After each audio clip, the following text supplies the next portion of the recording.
I'm Pauline Kanako Kamiyama. Today, I'm the face of America.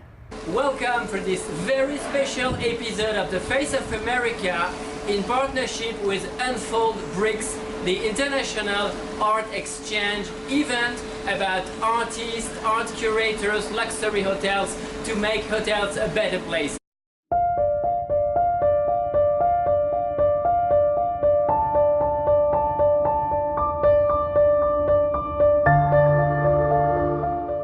I identify as Asian Pacific Islander, Chinese, Okinawan, Japanese, third generation, and I'm very proud of my name. I'm named after my next door neighbor who helped deliver me and adopted my parents basically in a time when they weren't. Many Asians in Orange County, California, and also my middle name, Kanako, I'm named after my grandmother, so I feel a responsibility to be as strong as both those women were. I am the Deputy Director of Civic Art for the Los Angeles County Arts Commission. I've been within the field of public art for, wow, let's just say over 18 years. And it's been really nice to see the field evolve. And right now we are more interested in talking about equity and accessibility and professional development for artists. So with Los Angeles County, we find one of our main issues is addressing exactly that. It's a question of equity.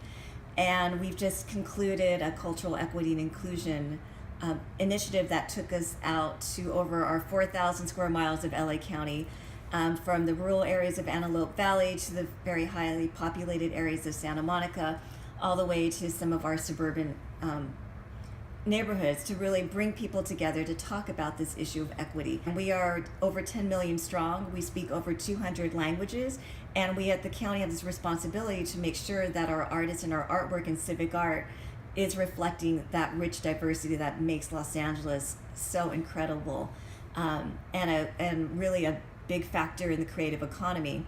So a couple things that we're doing, at least in the civic art one, is we do a lot of professional development.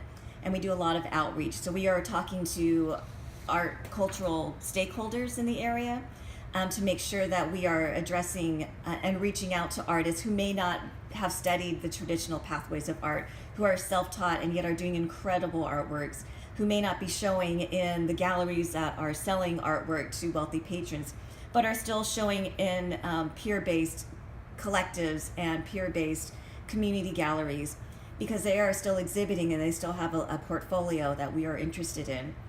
We are also taking these things into consideration when we do artist selections. And we also look at the composition of our artist selection panels to make sure that the panelists are also well-versed in the arts and the diversity issues that we're having.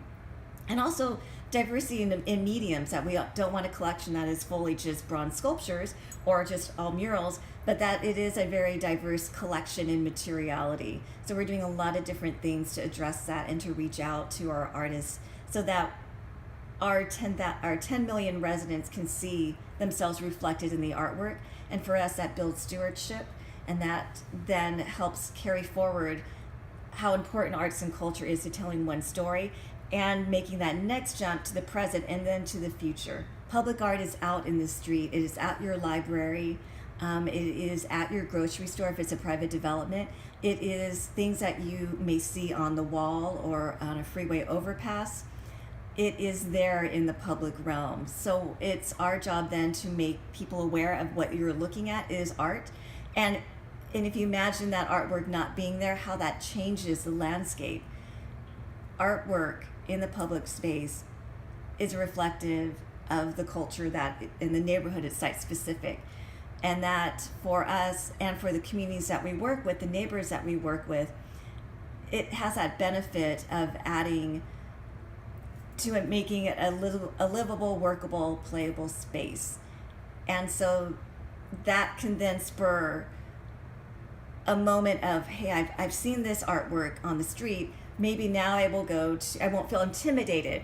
I can now go into the LA County Museum of Art and feel confident that I may not know a lot about our work, but I have an appreciation towards it. And that's really what it is. You start with an appreciation.